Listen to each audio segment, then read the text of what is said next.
Bi liburu dira, liburu bera bi hizkuntzetan, hobe esan da. Breda Smolnikar idazle esloveniarrarenak. Euskerazko izenburua da han goian urkiak osto berritzen direnean. Eta itzultzailea Juan Cruz Igerabide izan da. Gaztelania aldiz, cuando allí arriba los abedules reverdecen, du izenburua eta itzultzailea hor pantailan dugun Bárbara Pregeli izan da. Primero le vamos a pasar el turno de palabra a Bárbara para que nos hable de esta autora, de Breda Smolnikar. Yo sí os avanzaré que es una mujer muy peculiar como persona y como escritora, como artista y como ser humano. Pero bueno, no le vamos a hacer spoiler a Bárbara, que nos cuente. Bueno, antes de nada, os diré que Bárbara Pregeli, además de una buena amiga del País Vasco, de una buena amiga de Juan Cruz y de una buena amiga mía y de Alberdania, es una bomba atómica con forma humana. Es la mujer que despliega una actividad más febril que yo conozca, que haya conocido en toda mi vida, os lo juro, en el mundo del libro y en el mundo de la cultura. Es un puente permanente de la cultura vasca hacia Europa, hacia ese lugar tan específico de Europa que es Eslovenia, tan central en Europa en muchos aspectos.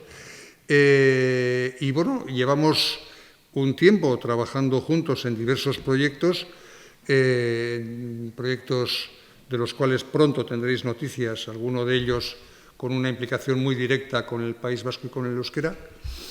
Y concretamente este libro, el libro de Breda Smolnikar, fue fruto de nuestra relación con Bárbara y con su editorial Malink. Aparte de eso, es una traductora con ya una larga trayectoria en ese terreno, pues por mencionar un libro suyo que ha sido traducido al castellano por anagrama, fue Necrópolis, de Boris Pahor, que Alberdania va a poner en euskera para ser editado en el año 2024, ya lo puedo anunciar, a partir de la versión en castellano de Bárbara Pregeli. Bien, entonces le paso la palabra a Bárbara para que nos hable de la autora, de Breda Smolnikar. Nahi duzunean, Bárbara. Egunon, eskerrik asko, Jorge eta Juan Cruz, y bueno, paso al castellano.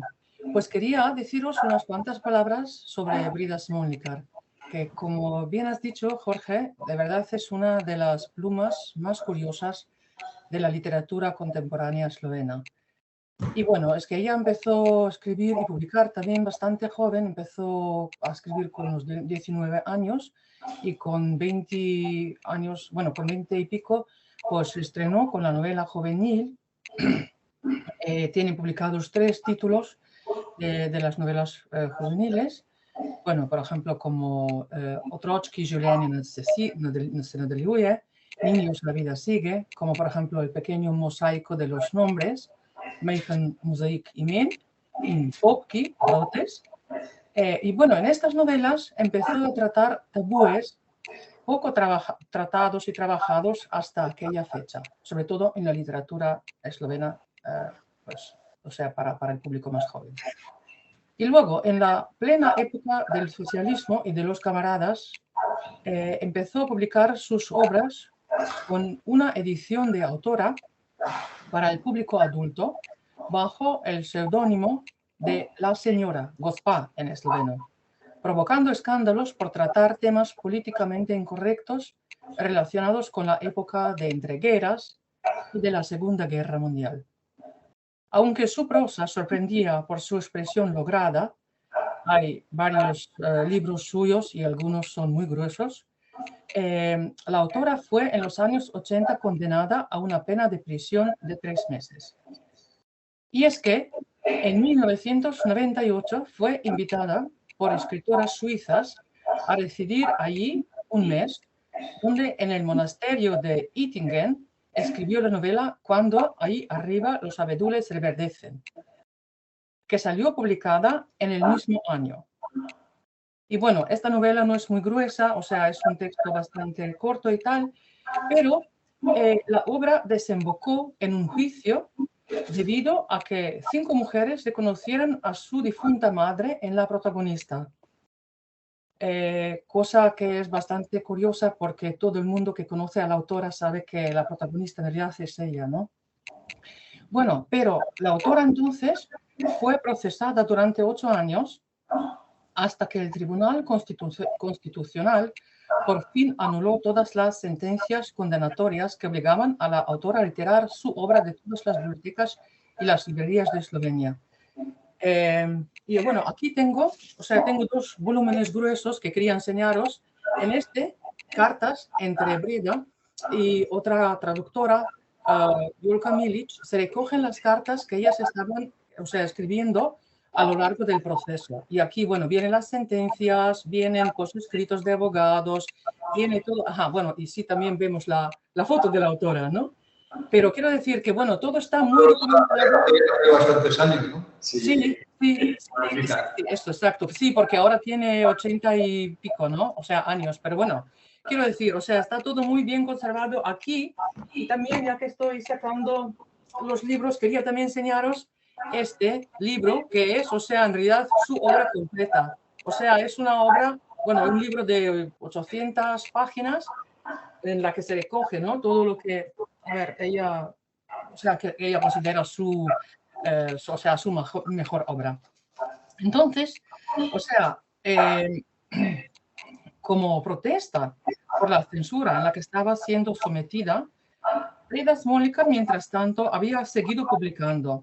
En 1999 publicó Cuentos Dorados de Palavas, o sea, es la localidad en la que vive, una novela de 600 páginas, bueno, a la que se suman un poco más en el tocho que acabo de enseñar. Y esta novela, ¿no?, gruesa, fue quemada junto con la novela prohibida. En 2004 publicó El más dorado cuento de Palavas, que está encerrado bajo llave, e incluye materiales de proceso penal cerrado al público levantado contra ella. En 2006, por ejemplo, publicó una versión encriptada, otra tartamudeante, otra asustadiza. Y bueno, uno de los títulos, por ejemplo, es Cuando allí arriba los abedules reverdecen, ¿no? O sea, sería el título. O sea, y esto lo publicaba junto a la misma novela, contada por la autora y grabada en un disco, ¿no? O sea, en un CD. O sea, quiero decir que en realidad es una autora, o sea, muy curiosa, muy viva, bueno, o sea, muy presente también en la literatura eslovena y también muy ingeniosa porque estaba intentando buscar distintas maneras de seguir promoviendo su novela, aunque, claro, esta fue prohibida, ¿no? Cosa muy raro. O sea, esto fue uno de los casos más raros en la literatura eslovena porque, bueno, la verdad que, o sea, muy pocos autores han sido procesados por sus obras, ¿no? Y o sea, el caso de Breda, pues, es uno de ellos. Eskerrik asko, Barbara. Bai, ikusten duzuen bezala, Breda Smolnikar da idazle peto-peto izateaz aparte, idazle bat oso garbi daukana, boterearekiko nolabaiteko reakzioan idatzi nahi duela eta idazten duela. Eta, bueno, hori bere ezaugarri nagusienetako bada. Orain, Juan Cruzek hitz egingo dugu liburu, aurreratzen dizuet, oso liburu berezia dela. Egunon, nik ere izan nuen Breda ezagutzeko sortea, Eslovenian izan nintzen batean, eta elkarrizketa hartan segituan konexio bat sortu zen, oso emakume maitagarria iruditu zitzaidan, eta azkenean agindu nion euskarara itzuliko nuela. Barbararekin halako elkarrekin egin genuela, berak erderara eta nik euskarara. Eta halaxe, urte batzu pasa dira, baina azkenean lortu dugu argitaratzea, eta oso, nik uste, esan didate egilea oso pozik dagoela baita ere, euskaraz eta gaztelaniaz atera delako. Liburua oso bitxia da, hasteko estilotik hasita oso estilo bizia du, arrapaladan bezala irakurtzen da, segituan arrapatzen du irakurlea, ni behintzat, eta segituan harrapatzen du irakurlea pertsonaiak. Rosina izeneko emakume bat, esan du Barbarak bost personak ezagutu zutela beren ama, nunbait Esloveniako izaera, emakume euskalduna esaten dugun bezala, emakume esloveniar arketipiko bat izango da noski, baina oso sinesgarria egin zaineri, egoera hartan. Badoa emakume hau Estatu Batuetara, imigratzen du, oso gazterik ezkontzen da, eta zertan sartuko eta usuala egiten, likorrea egiten, bere senarra oso abilatzen hortan, bazaukaten oso teknika landua, landuzko antzirena, eta emakume honek mugitzen zuen produktua, nunbait etxe zuriraino ere iritsi omen zen. Eta niko haindikan, hortaz ez da hemen hitz egiten, haindikan nire buruari galdetzen diot, nola saiestu zuen mafia eta Al Capone. Hau edozeini aurre egiteko kapazen emakumea ikusten da, ez, liburuan zer, edozeini egiten zion aurre. Kontua da gero, senarraren erentzia bat jasotzera itzultzen dira Esloveniara, eta alaba uzten dute izeba batzuekin, Estatu Batuetan, eta lehen gerrak harrapatzen ditu eta ezin irten Esloveniatik, eta han ume gehiago izaten dituzte, eta han lotuta geratzen dira, berak ikusten zaio min hori ez, alaba zean daukat, Estatu Batuetan daukat, baina hemen, eta momentu batzutan joateko asmoa dut, eta senarrak esaten, aizuta ni hemen unba guztikin utzi behar nauzu, eta orduan, han bertan egiten ditu negozioak. Usualaren ordez, nekazaritzako produktuak, mendietatik eta ekartzen dizkiotenak, barkuetara jeisten ditu, kamioi zahar batean, eta han saltzen dizkie hango ikusten da nola egiten duen tratua, oso momentu batean marinel batzuk abusatzen hasten dira, bera harrapatzen dute eta eukitu nahi dute eta ateratzen du zapata eta takoiarekin dinbidan jota putzura botatzen du, izugarrizko karaterrakin, eta lortzen du bihurtzea, handik aurrera bihurtzen da, esango genuke, Artemisa bat edo, emakume mitiko bat ematen du, beste guztiak ura azaltzen danean, kriston errespetu hartzen diote, garai hartan.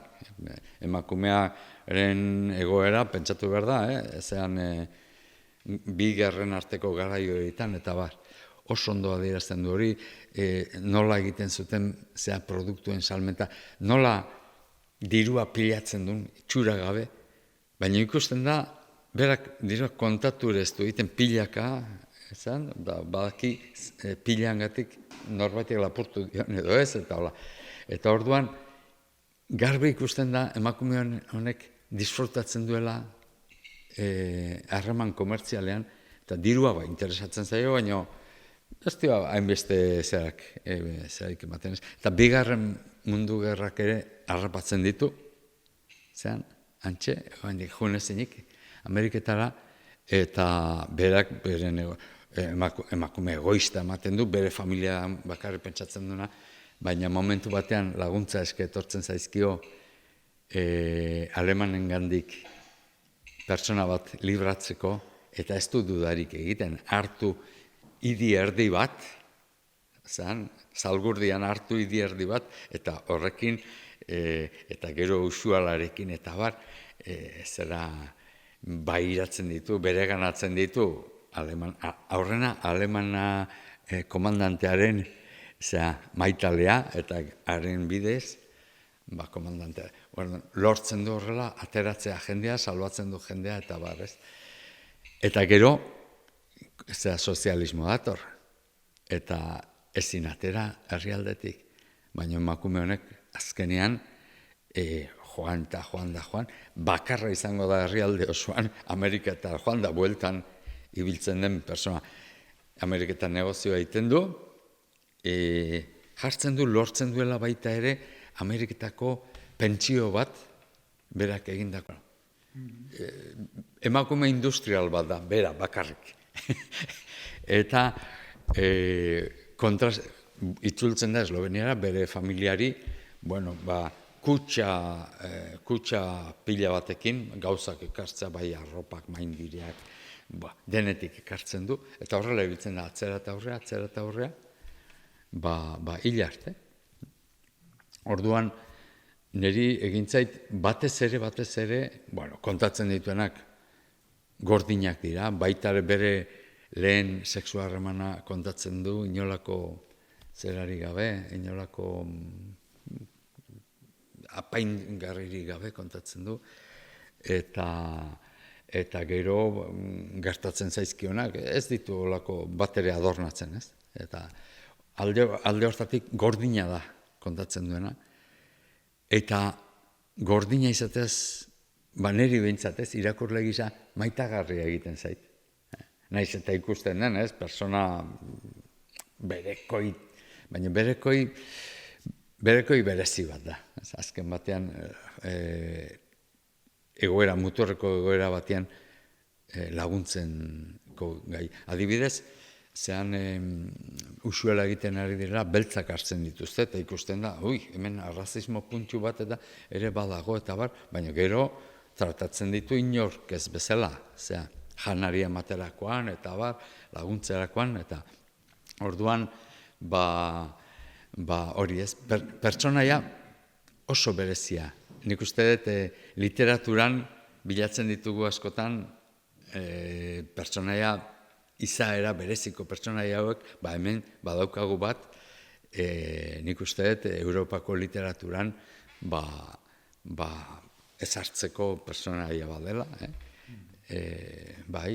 Niri alde horretatik egin zait, zera. Gero estiloa aipatu dute, estiloa originala hasieratik bukaeraino punturik gabe zen, berarekin hitz egin genuen garaiak aldatu dira, esperimentalismoaren garaiak eta pasat ziren, eta azkenean baimena eman zigun edo adostasun batera iritsi ginen, zatituko genuela pixka bat testua irakurlearen mesedetan. Batez ere itzultzean oso latza geratzen zen dana segidan. Orduan, hori beraren baimenarekin egindako aldaketatxo estilistikoa da, baina testuaren izaera bizia eta hori hor dagoela uste dut. Ez dakit, nik eman didan lagunei harrapatu gaitu eta gozatu dugu testuarekin. Nik ezakit gogoeta estilistikoaz aparte eta personaiari buruzko gogoetaz ezain aparte. Novela amorala ematen du.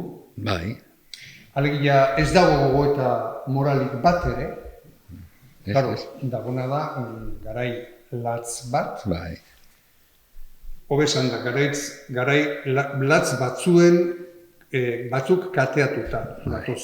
bai, Lehendabiziko mundu gerra, gero gerra artekoa, gero bigarren mundu gerra, sozialismoaren etorrera, osea, bueno, 20. mendea izan danaren lagin tragiko bat, nola baita esateko, ezta. Eta zuk oso ondo aipatu duzun bezala, emakume honek batez ere ekin bai, egiten du, Bai, ekin, osea, ekin eta jarrai, Bai, eta bai, segi. Eta bi balore nagusi, bat, bere burua eta bereak, bereak, bai, bere familia edo ingurukoak, bai, eta gero beste bat, ahal izan ezkero, eta laguntzeko modurik izan ezkero, lagundu ere bai. Bai. Baina ez da helburu bat. ez da, Bideak dakarkion zerbait. Bai. Beraz, berak ez du denborarik, ez gogorik, gogoeta nolabait ere moralik edo etikorik egiteko, baina gogoeta moral bat dago lotuta horrekin, ezta? Claro. Superbibentziaren Bai. morala. bai, bai, hori oso garbi ikusten da. Eta badago baita ere, sozialismoaren agerpen, ze xaloa. Ze xaloak diren bere familiako sozialistak, ze xaloak diren bere herriko agintariak. Xaloak, sozialismoa etorri zera eta hola antolatzen ari dira, eta beak ateratzen, baina zuek ze, eta ateratzen ditu, etxera etortzen zaizkio, hau denona da, eta gauzak eramatera, eta bera jaso egiten ditu, eta ateratzen ditu, erratzakin, ez dakitze, ateratzen ditu danak handik, lapurzekinak, eta hola, esan nahi dut, ni bintzat ikusi ez nuen sozialismoaren aurpegi maitagarri bat ere agertzen da, ez? Egia da, Jugoslavia aldean, izan zen sozialismoa, etzela Errusiakoa bezain gogorra izan, eta baina ere gogorra izango zen, baina honek bere giroan agertzen du, zean, gerran bere seme-alabak gerrilan dabiltza, gerrila komunistan, komunista, hoi tokatu zalako, dabiltza, eta nola egiten dien, txoroarenak, ez dezue, ez bururik eta ez hankarik, gauza gaizki egiten aizeat, eta baina gero harrapatzen bere alaba edo norbaiten alaba bi salbatzen ditu behintzat, jun behar duenen joten da haiek salbatzera, ez? Eta orduan, alde horretatik, baita ere bitxia, jaso dugun, zera ez? Ez dago sozialismoaren ez kondenarik, ez kritikari, eta ez alabantzarik, esan besterik gabe agertzen, hola jokatzen dute, eta xalotasun hori oso maitagarria gertatzen, ez bere semeak bere alabak ikusten dituzu. Ez dagoen bezala Ipar Ameriketako bizimoduaren defentsa ere. Ez da, ere? Egokitzen zaizkionak, ez da? Bidera datozkionak nola kudeatzen dituen. Hoi da. Ez defentsa, ez kritika, ez dio egiten. Etxe zuriari saltzen dio usuala, earkipatzen duelako, lortu delako kontaktuen bidez, eta etxe zuriraino, usuala, besteik gabe. Bai, garai berezia, idazle oso berezi batek kontatua, eta pertsonai bat oso berezia dana, eta ni oso ados nago esan duzunarekin. Mereziko duke Europako pertsonai literario nagusienen galerian kokatzea emakume hau, Rosina. Benetan ez dalako bat ere ohikoa. Ez da ohikoa. Normalean, Europako literaturan horrelako pertsonaiak edo gizonezkoak dira, eta gainera dira terriblemente onak. Izugarri, nola esan gure, onak zentzu pejoratiboan esan da, alegia onegiak. Ez hau, Rosina ez da bizi nahi duen eta bizitzarako sekulako trepetak dituen pertsona da, eta trepeta horiek martxan jartzen dituena. Eta hori oso xume kontatuta dago. Nik egia esan, hemen Euskal Herriko zenbait amona ikusi ditut berarengan, nik hola jokatzen ikusi ditut, ez oso rutinik handik, bigarren mailan geratzen dira horiek, baina horrela aurrera gerra denboran eta aurre egin dutenak, baina onena da hori guztia biderkatua.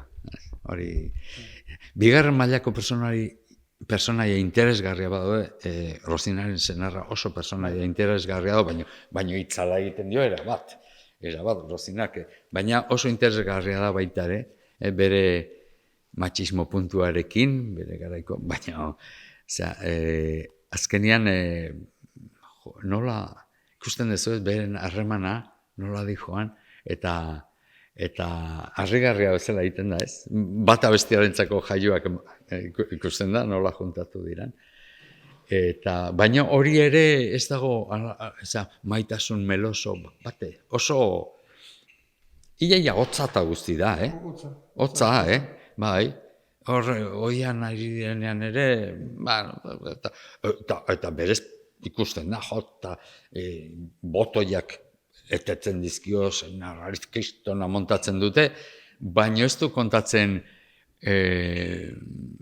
oztasunarekin kontatzen du hori guztia. Liluraren arrastorik ez da. Ez da, hori da. Ez da Liluraren irudi zera hori. Beretan, hau da liburu bat, hasi eta buka irakurtzen dana. Laburra izateaz aparte, hasi eta buka irakurtzen da. Ez dakigu oso ondo zergatik baino harrapatzen. Egia da, darabiltzan elementuak ez direla irakurleak harrapatzeko normalen erabiltzen direla. Nik uste hor barruko zerbait dago, funtzio bat. Nik izugarrizko kuriosidadea eta gaina apunteak eta guztia usuala nola egiten zuten. Nola egiten, eta trepetak nola asmatzen zituzten, nola hobetzen zituzten da. Bueno, gauza oso teknikoa dira, aspergarri, baina ez, azkenean jartzen, jode, nola galtzen zaien usuala batzuetan, eta bueno, tanta bat galtzea zean, Rosinaren zazan pekatu ondia, orduan, zera ez, hori guztia, atentzia, edo barkuak deskribatzen dituenean, ez, Ameriketatik datorrenean, edo berak negozioa egiten du, nola, momentu batean tipo batek deitzen dio, kapitan horietako bat izango zen, behaia ez da goature egiten zein dan, grekeraz hitz egiten dio, handik pasatzen zian Greziatik zetozen barkuak eta barrez. Eta bueno, giroa bera ere, hemengo irakurle batentzat bitxia egiten da. Horren bestez. Mila esker, Barbara. Mila esker eta, bueno, Barbara, urren arte. Barbararekin harremanean egin dut itzulpena, edozein galdera, edozein elkarrekin izan dugu, bai emailez edo arajun naizenean, testua lantzeko, eta beraz, alde horretatik, interpretazio aldetik ere, segurantza handia eduki dut ez. Naiz zubi hizkuntza bat erabili, jatorrizkoarekin harreman zuzena izan dugu. Eskerrik asko, Barbara.